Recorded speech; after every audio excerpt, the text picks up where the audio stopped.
much labor. All day, every day, therapist, mother maid, nymph, then a virgin, nurse, then a servant, just an appendage, live to attend him so that he never lifts a finger. 24/7 baby machine, so he can live out his picket fence dreams. It's not an act of love if you make her, you make me do too much labor. All day, every day, therapist, mother maid, nymph, then a virgin, nurse, then a servant, just an appendage, live to attend him so that he never lifts a finger. 24/7 baby machine, so he can live out his picket fence dreams. It's not an act of love if you make her, you make me do too much labor. All days in your eyes, a birthday, nymph, then a virgin, nurse, then a servant, just an appendage, live to attend him so that he never a whole lot of labor. 24/7 baby machine, so he can live out and his picket fence dreams. It's not an act of love if you make her, you make me do too much labor.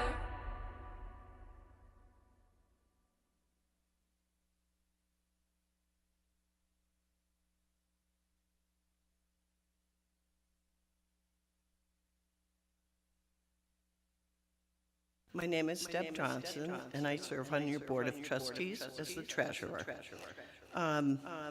My pronouns are she, her. I choose to share pronouns because I want this to be a brave and inclusive space. Whoever you are and wherever you have come from, the Unitarian Universalist Church of Akron welcomes you. We are delighted you have joined us this morning, and it is our hope that all will find this a place of peace, harmony, and dignity. We offer a special welcome to anyone who is new to our congregation. Please contact the church office if you would like to learn more about us or visit our website at uuakron.org. We gather here on ancestral lands of other people, some whose names have been lost to time and knowledge, of the abundant hunting and fishing grounds and trading paths of the Erie and Haudenosaunee, of land sought as refuge by the Lenape of the coastal Pine Barren, who came seeking a home of peaceful coexistence. We are on the lands of trees and rivers, of abundant forests and great waters. May we, in our living and gathering here, honor this home of many, commit to repairing our relationship to the land and native peoples, and live in gratitude for its gifts. We have a few announcements this morning. Today's service is based on our spring class of Rise Up and Call Her Name. The class will continue with part 2 starting in September. You do not need to have attended part 1. Information found on our website under Adult Learning. Sign up for one of our fabulous fundraiser events. First one is coming up in the next couple of weeks, a dynamite dinner hosted by Jan Schrader. More information on our website. The Social Justice Council meets today at noon in 403. We're changing that. It's not what it says on your order of service. The, Chronic Illness Support Group will meet at whenever, noon-ish, in the library. The Board of Trustees meeting is this Tuesday at 6 p.m. Today, a coffee hour. The new t-shirts are here, $15. Check out the opening doors table and sign up to help with the Pride March booth. The Interfaith Action Committee is asking help in sending letters to the East Air Express to stop the ICE flights from Akron Canton Airport. Questions about our ministerial search? Stop by the board table at coffee hour. Later today at 3 p.m. at the Cuyahoga Falls Amphitheater on Front Street, join the Justice Choir of Northeast Ohio in Stand, Resist, Sing. Many of our UUCA members will be singing. Additional details, links, and information can be found in our weekly emails or on our website at www.uuakron.org. Visit us on Facebook.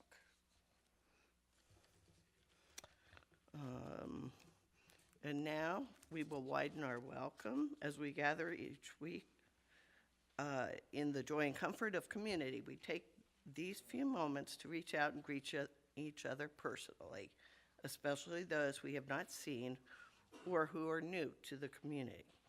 Please join me in widening our welcome.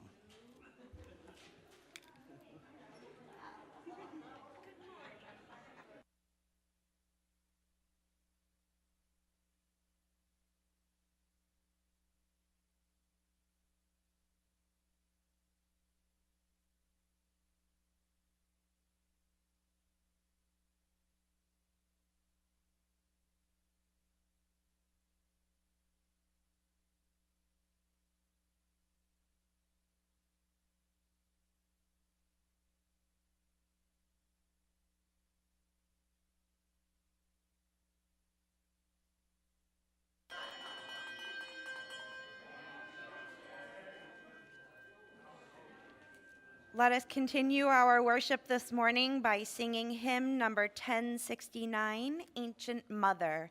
Please rise in the ways that you are able.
Please be seated. A little earlier this year, a group of us met every other Saturday to go through the first half of Rise Up and Call Her Name, a woman-honoring journey into global earth-based spiritualities. Through our class, we met many remarkable feminine deities from around the world, but it was about so much more than that, too. This journey invited us to explore cultures, stories, rituals, art, music, and traditions that honor women, honor the earth, and recognize the sacred in many different forms. It encouraged us to listen with curiosity rather than certainty, to appreciate diversity without needing complete agreement, and to reflect on what these traditions might teach us about our own lives. One of the things I appreciated most is that this wasn't about asking anyone to change their beliefs at any point. Rather, it was about expanding our understanding. This class reminded us that spiritual wisdom has been expressed through many cultures, many voices, and many images throughout human history. As Unitarian Universalists, we affirm the inherent worth and dignity of every person, the interdependent web of all existence, and the importance of a free and responsible search for truth and meaning. This class felt like a beautiful expression of those values. Each week we met, we traveled, symbolically, of course, to a different part of the world, encountering stories that invited us to think differently about compassion, courage, community, creativity, justice, grief, transformation, and hope. Today, we'd like to share just a small glimpse of what we experienced together. On the table up here, we invite you to stop by and meet some of the goddesses that we learned about through our class, and we invite any of you who may want to join us, as mentioned in the announcements, to consider doing so as we move into the second half of the class in the fall.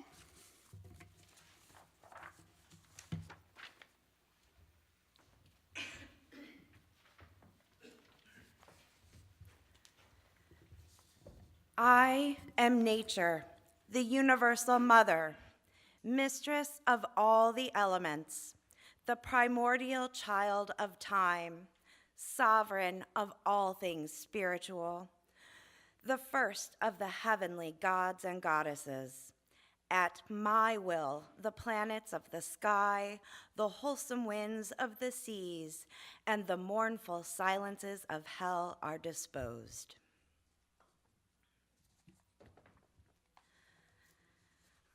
Our libations ritual is inspired by the earth-centered and African traditions.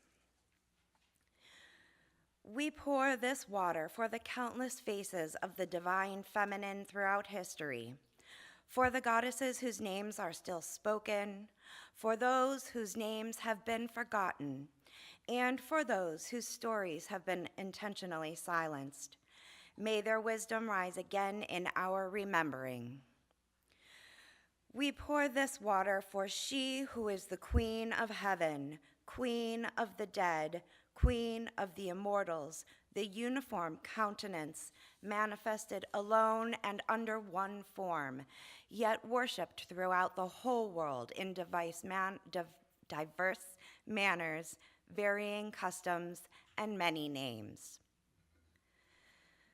We pour this water for her whom some call Isis, Lilith, Inanna, Hecate, Hathor, Shakti, Tara, or Kuan Yin, for the great divine feminine who speaks through countless lands and traditions, inviting us to wisdom, compassion, courage, and love. Now please rise in the ways that you are able. Let us be together in one voice as we are together in one covenant. The words of our unison affirmation will appear first on the screen in Spanish and then in English. El amor es la doctrina.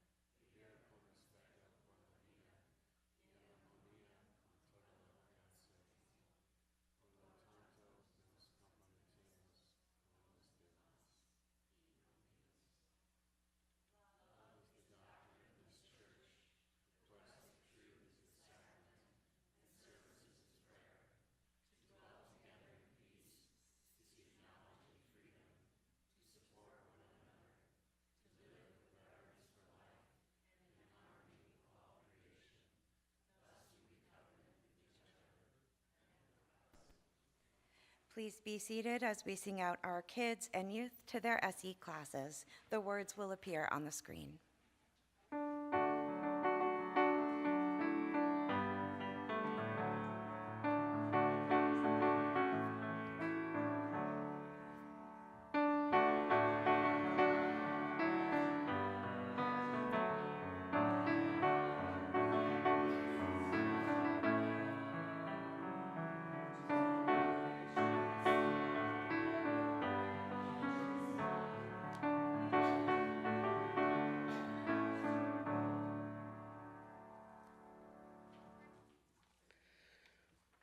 Morning sunrise lights the way to the incense lit and candlelight offered to Tara, benevolent and compassionate mother of all victorious ones. I then go for refuge to Arya Tara, embodiment of pure awareness, source of ultimate comfort and strength. From her forehead, throat, and heart, a stream of rainbow light. May this light touch you as you are invited to come forward and light a candle to reflect on our joys and sorrows and acknowledge the mutual support of our community.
I am nature.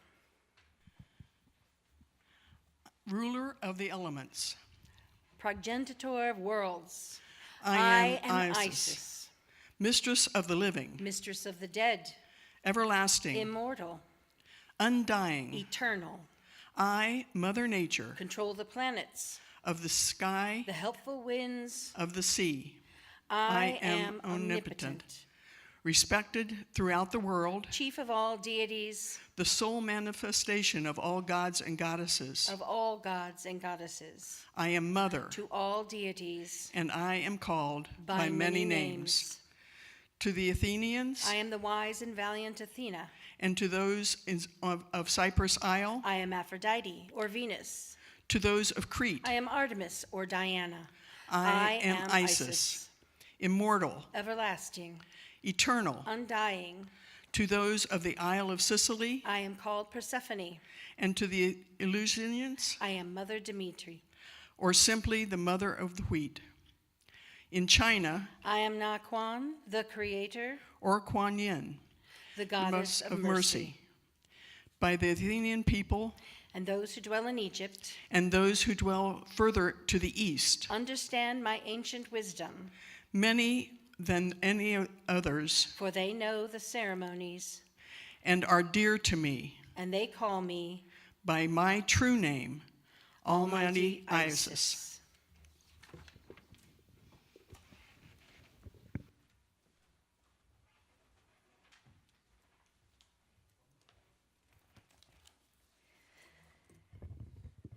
The goddess Oshun was born in the sparkling headwaters of the river.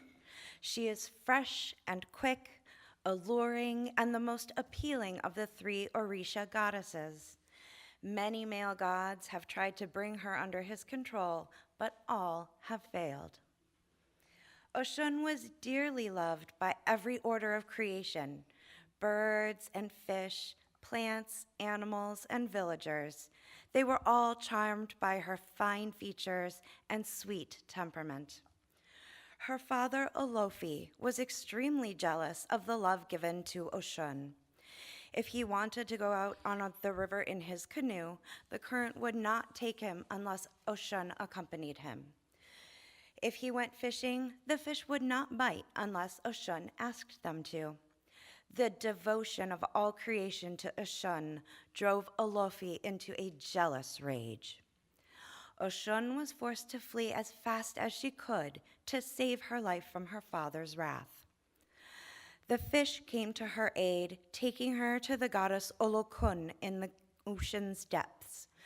There, Oshun was protected while she learned to develop her feminine power. Soon, Olofi realized he had banished the most precious thing in the world from his presence. He spent years searching for his daughter, finally realizing she was being protected by Olokun. He begged Olokun to let him be reunited with Oshun, proclaiming he would never again threaten her or any other creatures who honor her. Olokun made Olofi vow to give Oshun dominion over all the earth's waters. He agreed with no reservations, realizing that he never had the ultimate power. They were reunited, and Oshun took her place over the earth's waters, especially in those of the river. I found her story especially inspiring because she had the self-confidence to grow and flourish even while having to hide. In the end, it was love that won the day.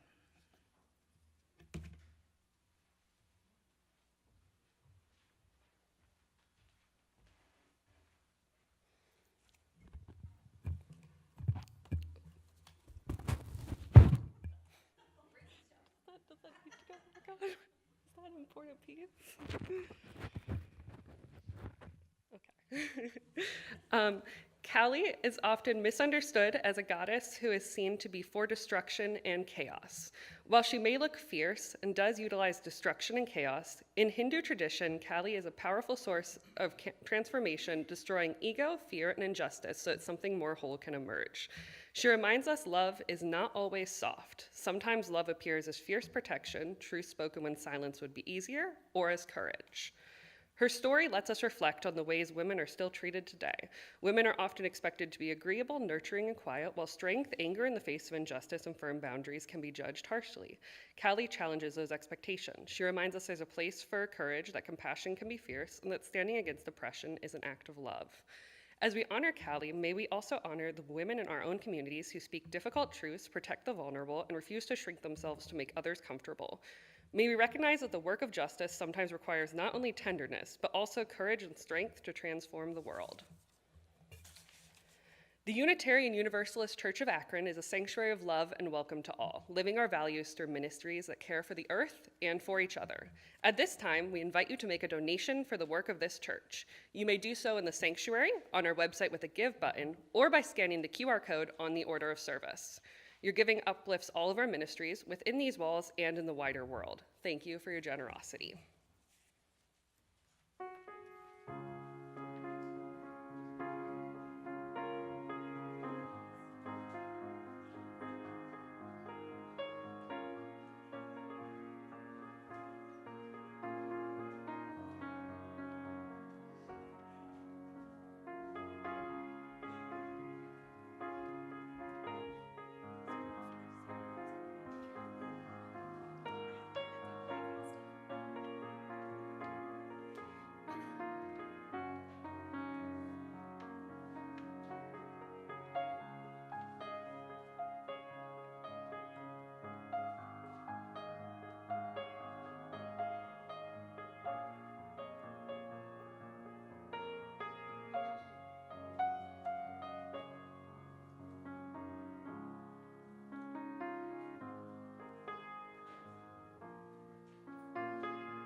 My name is Christina Floyd. My pronouns are she, her. Hecate is an ancient goddess whose roots reach back to at least the 8th century BCE. Over time, she became associated with crossroads, thresholds, the moon, wisdom, protection, and the mysteries of transformation. Many of us have grown up thinking of darkness as something negative, something to avoid or to be afraid of. But one of the beautiful lessons Hecate offers is that darkness is also where seeds germinate. It's where healing begins, where rest happens, and where new life is quietly forming. She reminds us that every life contains seasons. We all experience beginnings, endings, uncertainty, grief, growth, and renewal. Rather than resisting those changes, Hecate invites us to meet them with courage and trust. She is often depicted as standing at a crossroads, carrying torches. I really like this image because she isn't choosing the path for us. Instead, she provides light so that we can choose our own path. For me, Hecate has become less a figure from ancient mythology and more a symbol of what it means to move through life's transitions, to trust that even in uncertain seasons, light can still be found. I have shared with a couple of people in my short time that I've been a member of this church, but my mother passed away just a few years ago after a long illness. In the years since her death, I've grieved, of course, but I've also started to rebuild my life. Losing her changed me without a doubt. She wasn't just my mother, she was my friend, and she was a constant in my life. I've always had a small family, and it's gotten smaller over the years, so after she passed away, I found myself feeling quite alone in this world. Coming to this church for the first time about a year ago now was actually one of the first steps I took in starting to rebuild my community and starting to rebuild my life. Hecate has been a symbol for me of stepping into the unknown, into the darkness, and finding my way forward with the light of her torch, perhaps illuminating the path ahead.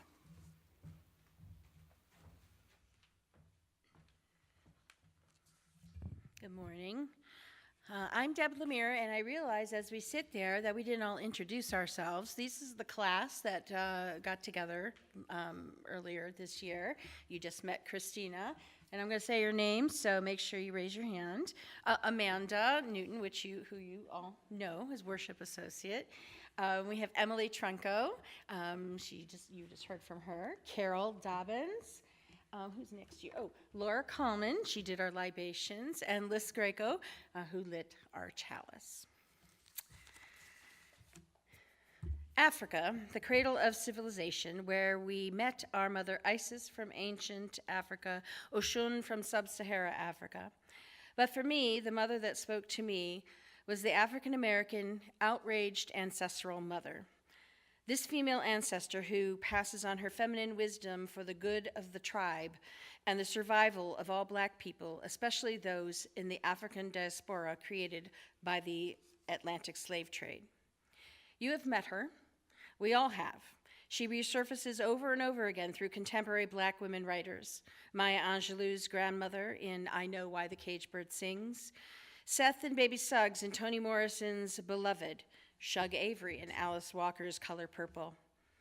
The outraged mother embodies the values of sacrifice, nurturance, and personal courage, values necessary to an endangered group. She employs reserves of spiritual strength. She stands courageously and full of faith. She does not turn back and does not falter. She protects her children as she fights for justice for the community. As you use, it is here, this fight for justice for our community, where we can recognize this ancestral outraged mother as we fulfill the call for social justice through our values of interdependence, justice, equity. Elizabeth Fisher, who's the author of the Rise Up curriculum, tells us that the ancestral outraged mother so intensely experienced by Black and brown women may also be a more universal archetype. I hope so. We need her. We all need our mother. Without a mother, we do not come into this world. I know when we talk about goddesses, when you see the statues, the images, you think, oh, that's ancient time, that's just for women stuff, blah, blah, blah. Woo-woo. But you're wrong, because we need our mother now in whatever way we can manifest her. People are going hungry with the loss of SNAP benefits. Homelessness in the U.S. has drastically increased, a third of which are children. Planes are filled with innocent people being sent off to detention centers, planes leaving from our own Akron-Canton Airport. People in Springfield, Ohio are being sent back to the hell that is Haiti right now. And the people of Iran are devastated by a war born from one man's ego. For Black people and people of color, Mother is right there, standing next to them, fueling their fire, raising them up. You can recognize her most recently standing next to Christine Wansley, Nolan Wells' mother. How else would she survive? Her presence is a comforting one. But for those of us more accustomed to what Toni Morrison calls the separate, isolated ivory tower, this particular presence often proves uncomfortable. So we avoid her. We put space between her and us. It's easier, less painful. When you hear these things in the news, even as I say them here, that knot in your stomach, that deep breath you're trying to take, that shift in your seat, that discomfort, that is the outrageous ancestral mother. Let her move you away from the fear and discomfort and move you fully towards justice. Embrace her, because without Mother, we do not survive.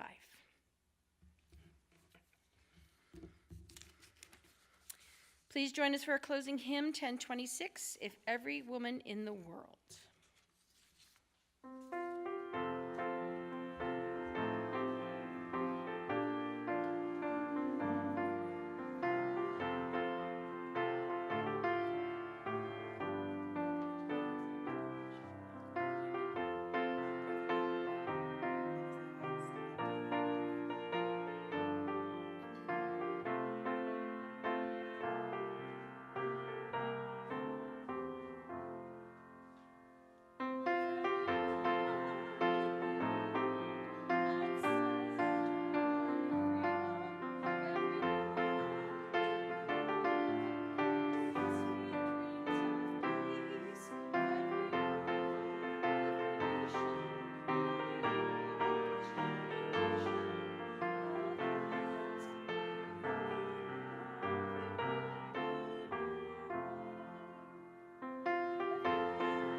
Hope you weren't following me.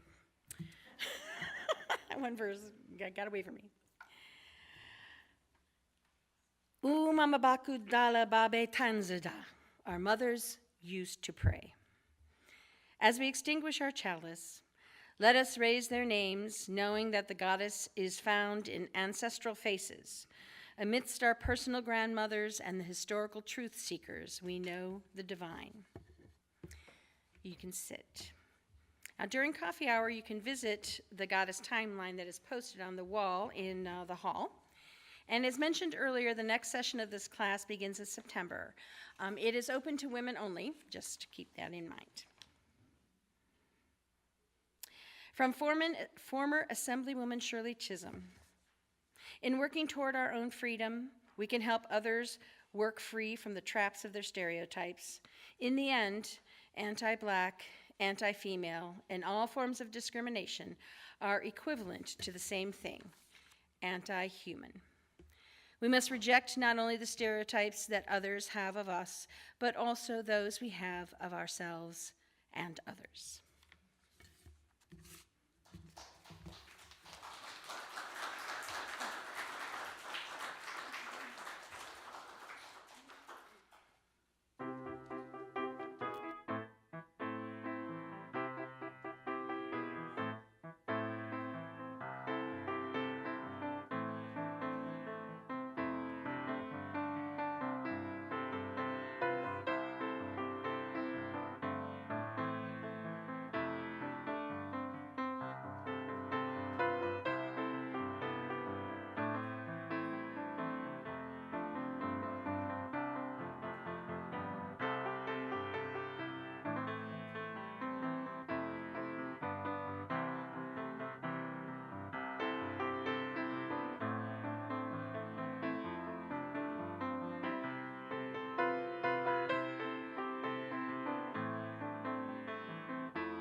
Said finish early, so we did. So you're welcome to come down and check out our display, and then there's also the display in the hall. Now you have extra time to do that, and then enjoy your coffee. And the meetings that are happening will be at noon.